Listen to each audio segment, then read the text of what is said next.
عزیزان ملت اسلامیہ، اللہ رب العزت نے دنیا میں بندے کو بیش قیمتی کوئی چیز دی ہے اور وہ اس کا قیمتی سرمایہ اس کی زندگی کے آخری لمحات تک اس کے ساتھ رہے تو وہ ماں باپ ہے۔ ماں باپ ایک ایسی دولت ہے۔ حضور صلی اللہ علیہ وسلم کا تو فرمان یوں ہے کہ حضور فرماتے ہیں کہ سب سے بڑا بدنصیب بندہ وہ ہے کہ جس کے ماں باپ زندہ ہوں اور وہ دنیا میں جہنمی گھوم رہا ہو۔ ماں باپ زندہ ہوں اور وہ جہنمی ہو، یہ بہت بڑے تعجب والی بات ہے۔ اور اگر ماں باپ زندہ ہیں اور وہ اپنے ماں باپ کے ساتھ حسن سلوک سے پیش نہ آتا ہو تو اس کی زندگی کی تمام عبادتیں بیکار ہیں۔ اللہ رب العزت کو وہ عبادتیں راضی نہیں کر سکتی جو اللہ کی رضا ماں باپ کی محبت حاصل کرا سکتی ہے۔ مالک بن دینار رحمۃ اللہ تعالی علیہ کہتے دل میں حسرت ہوئی، حج کا ارادہ فرمایا، حج کرنے گیا۔ حج سے جب فارغ ہوا تو میں نے خدا کی بارگاہ میں ہاتھ اٹھائے اور کہا مولا ان تمام حاجیوں میں کون ایسا حاجی ہے جس کا تو نے حج قبول نہیں کیا؟ آواز آتی ہے مالک بن دینار بلخ کا ایک شخص ہے، میں نے اس کا حج قبول نہیں کیا۔ مالک بن دینار کہتے ہیں کہ میں اس بندے کی تلاش میں نکل گیا، ارکان حج سے فارغ ہوا، ڈھونڈنے لگا۔ جب تلاش کیا تو پتا چلا کہ بلخ والوں کا قافلہ دوسری طرف ٹھہرا ہے۔ میں بلخ والوں میں گیا، میں نے ان سے پوچھا ہارون بلخی کو جانتے ہو؟ تو بلخ والے لوگوں نے کہا ہارون بلخی کو جانتے ہیں ہم، وہ فلاں غار میں فلاں اونچائی پہ فلاں خیمے میں بیٹھا ہے، تنہا رہتا ہے، بڑا اللہ والا ہے، بڑا متقی و پرہیزگار ہے، ہمیشہ خدا کی حمد و توصیف میں لگا رہتا ہے، اللہ کو ہمتن یاد کرتا رہتا ہے، کبھی اللہ کی جانب سے اپنا دھیان نہیں ہٹاتا، ہر وقت اس کی حمد میں لگا رہتا ہے۔ حضرت مالک بن دینار کہتے ہیں میں نے جب تعریفیں سنی نا اور زیادہ حسرت پیدا ہو گئی اس سے ملاقات کرنے کی۔ میں چڑھا اس کے خیمے کی طرف گیا تو میں جب گیا نا تو وہ عبادت میں مشغول تھا۔ سلام پھیرا تو میں نے اس سے پوچھا بھائی تم ہی ہارون بلخی ہو؟ تو انہوں نے کہا ہاں میں ہارون بلخی ہوں۔ تم مالک بن دینار ہو؟ حضرت مالک بن دینار کہتے ہیں میں حیران ہو گیا، میرا نام بھی جانتا ہے یہ؟ تو انہوں نے کہا کہ تم میرا نام جانتے ہو؟ تو ہارون بلخی کہتے ہیں تیرا نام ہی نہیں تیرا کام بھی جانتا ہوں میں۔ تیرا نام مالک بن دینار ہے اور تو مجھے بتانا آیا ہے کہ میرا حج قبول نہیں ہوا، تجھے اللہ نے بھیجا ہے نا اور تو مجھے بتانے آیا ہے میرا حج قبول نہیں ہوا۔ اور یہ پوچھ کے حضرت مالک بن دینار کہتے ہیں ہاں میرا آنے کا مقصد یہی تھا، میں تجھے بتانے آیا ہوں تیرا حج قبول ہی نہیں ہوا۔ کہتے ہیں کہ اتنا کہا ہارون بلخی زار و قطار رونے لگے۔ مالک بن دینار کہتے ہیں میں نے ان کا رونا دیکھا، مجھے بھی رونا آیا، میں بھی زار و قطار رونے لگا۔ جب سکون ہوا، تسلی ہوئی تو میں نے ان سے پوچھا تمہیں کیسے پتا چلا کہ تمہارا حج قبول نہیں ہوا؟ کہا تمہیں کیا پتا، اے اللہ کے ولی 24 سال سے حج کر رہا ہوں اور حج کے آخری دنوں میں اللہ اپنے ایک ولی کو بھیجتا ہے اور مجھ سے کہتا ہے اس سے کہہ دینا کہ تیرا حج قبول نہیں ہوا۔ کہتے ہیں مجھے ہر حج کے آخر ایام میں مجھے ہر بتانے والا اللہ کا ولی آتا ہے اور مجھے بتا کے جاتا ہے کہ میرا حج ہی قبول نہیں ہوا۔ تو حضرت مالک بن دینار کہتے ہیں کہ سبب کیا ہے، وجہ کیا ہے کہ جس کی وجہ سے تیرا حج بھی قبول نہیں ہوتا؟ اور ایک دو نہیں 24 سال سے حج کر رہا ہے، 24 سال سے 24 حج تیرے قبول نہیں ہوئے۔ کہتے ہیں کیا کروں، اور حج قبول ہوتے ہیں ہر سال آتا ہوں، مولا میرا حج قبول نہیں کرتا نا پھر بھی میں دوبارہ آتا ہوں، پھر نہیں کرتا پھر آتا ہوں، 24 مرتبہ ہو گیا اللہ کے ولی، میں نے اللہ کا در کبھی نہیں چھوڑا۔ مجھے اللہ میں 24 سال سے خدا کو منا رہا ہوں مگر اللہ مجھ سے راضی نہیں ہو رہا، 24 سال سے میں نے اس کا در نہیں چھوڑا اور میں نے بھی کہہ دیا مولا در ہے ہی نہیں تیرے علاوہ کوئی اور، جاؤں کہاں پھر، تو معاف نہیں کرے گا تو کدھر جاؤں، تو میری خبر نہیں لے گا تو کون لے گا؟ مولا جب تک تو اپنے اس بندے کو معاف نہیں کر دیتا جب تک کہ میں تیرا در چھوڑ کے نہیں جاؤں گا۔ پوچھا سبب کیا ہے، تمہارے حج قبول نہ ہونے کا سبب کیا ہے؟ کہنے لگے میرے ماں تھی، میں بڑا اس ٹائم کا عیاش انسان تھا، مکاری عیاشی دغا بازی ساری برائیاں میرے اندر تھیں، اچھائی میرے اندر تھی نہیں، اس دنیا کے گناہوں کے اندھیروں میں پھنس چکا تھا۔ اماں میری تنور پہ کھانا بنا رہی تھی، جب اماں نے مجھے نصیحت کرنا چاہی نا تو اس نے تلخ الفاظوں میں مجھ سے بولنا شروع کر دیا، مجھے غصہ آیا، میرا ہاتھ اٹھ گیا اور میں نے اپنی اماں کے گردن پہ ہاتھ مار دیا اپنا۔ میری اماں ہاتھ کے دم سے تنور میں گر گئی اور جب تنور میں گری نا تو وہ جل کر وہیں مر گئی، اس نے دم توڑ دیا۔ اس دن سے آج تک میں کبھی اپنے آپ کو معاف نہیں کر پایا۔ جب میری بیوی نے یہ ماجرا دیکھا نا اس نے بھی اپنی گٹھری کاندھے پہ ڈال کر چلنے لگی۔ میں نے پوچھا بیگم کدھر چلیں؟ اس نے مجھے ایک جواب دیا اور پلٹ کر پھر دوبارہ کبھی نہیں آئی۔ اس نے کہا جو اپنی ماں کے ساتھ وفاداری نہیں کر سکتا، میں تو دوسرے کے گھر کی بیٹی ہوں، जब अपने अम्मा की तू इज्जत नहीं कर सकता, अपनी माँ को तू, आज तो तू मेरी रबूबियत देख रहा, मेरे जलवे देख रहा, मेरी तमाम खुदाई देख रहा। अरे जो बुतों के आगे अपनी जिंदगियां कुर्बान कर चुके हैं, कल वो भी बुतों को लात मार के हमारे रब को सजदा करने आ जाएंगे। समझ रहे ना? तो कहते हैं आज मना ले, तुझे मारने के लिए तो नहीं भेजा था ना, दिल आजारी के लिए तो नहीं भेजा था, तुझे बस पैगाम देने के लिए भेजा।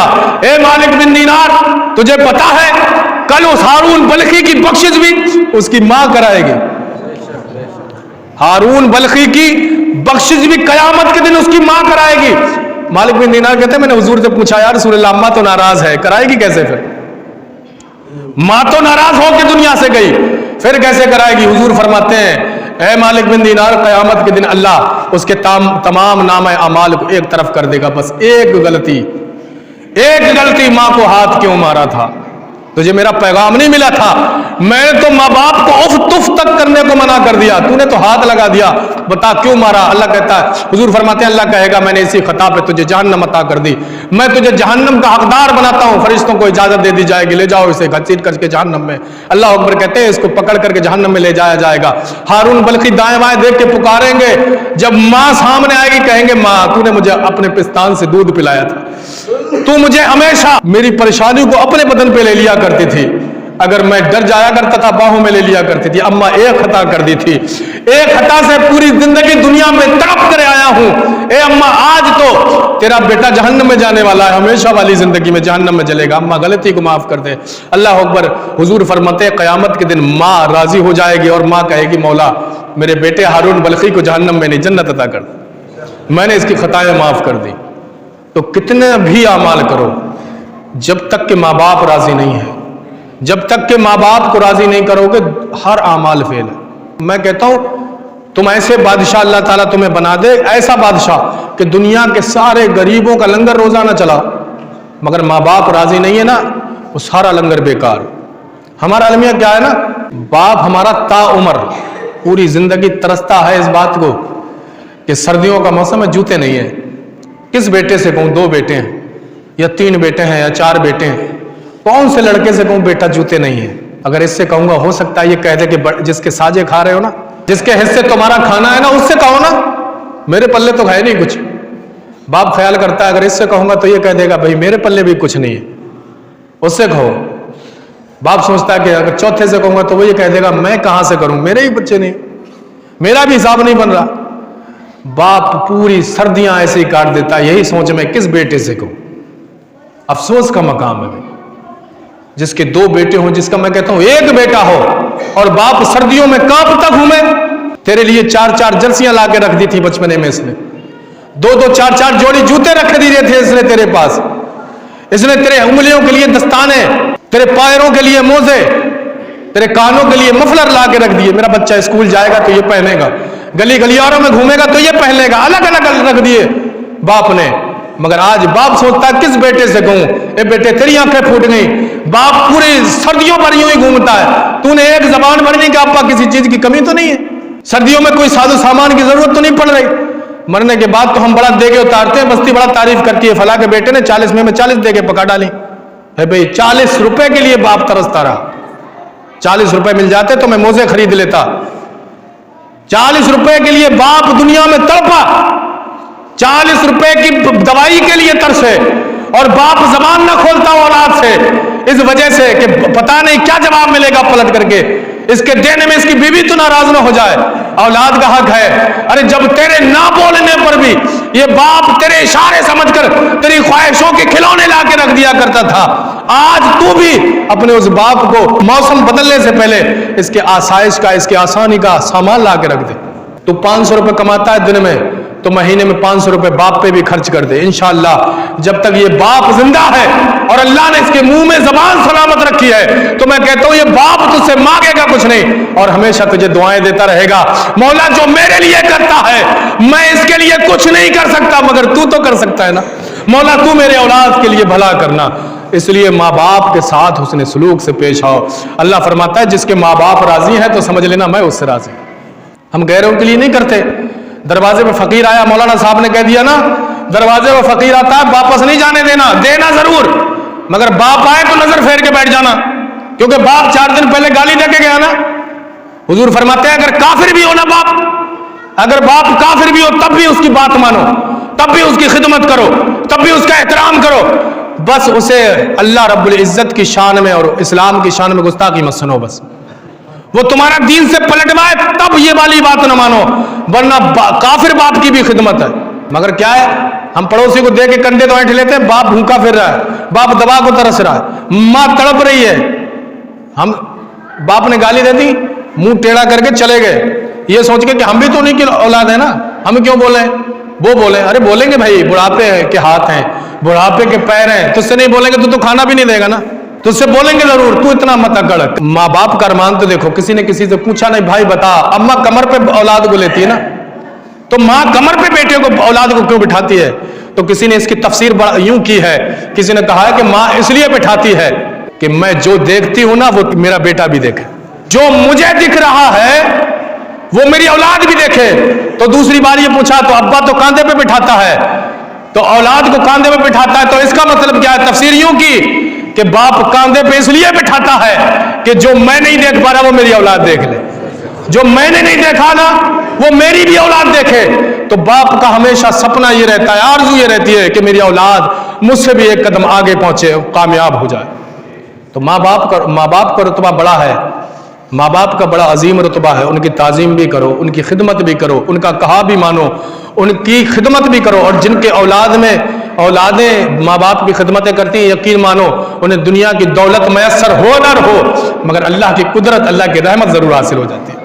मैं आपको यही समझाता आ रहा हूँ, अल्लाह रब्बुल इज़्ज़त को राज़ी करने का एक ज़रिया अलग है इबादत, और दूसरा ज़रिया माँ बाप भी है। तो ये दोनों ज़रिया अगर जिस बंदे को मिल जाते हैं ना, और इन दोनों पर जो बंदा खरा उतर जाता है वही अल्लाह का वली बन जाता है। अल्लाह का वली कौन होता है, एक नुक्ता और बताऊं मैं तुम्हें। अल्लाह का वली कौन है? अल्लाह कहता है कि मैं बंदे को नमाज में मिलता हूं, और जो अगर जिससे ज्यादा मिलता है ना, बंदा अगर एक से ज्यादा बार मिलने लगे तो दोस्ती हो जाती है ना। इसी में अगर खुशू और खुजू हो, यानी मोहब्बत हो, अकीदत हो, अल्लाह का डर हो, खौफ हो, इसी में सब कुछ हो, इसी सजदे में, जिस सजदे में हम अल्लाह से मुलाकात करते हैं।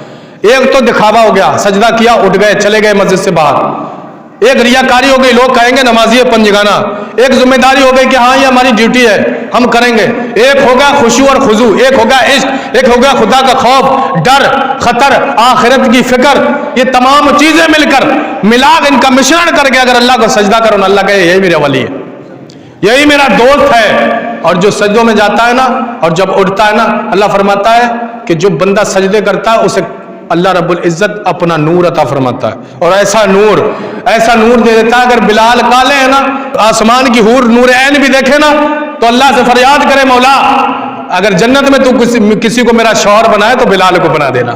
मैंने इसका चेहरा नहीं देखा, तेरी इबादतों से इसका दिल जो मुनव्वर है ना, मैंने इसका दिल देख लिया। जन्नत की मलिका जो है, हुरों की जो सरदार है नूर ऐन, वो बोली मौला बिलाल को मेरा शौहर बना देना। तो अल्लाह अपने नूर से दिलों को मुनव्वर फरमाता है। तो इबादत भी करो, माँ बाप की खिदमत भी करो, पड़ोसियों के हक भी अदा करो, और पंजगाना नमाजी बनो।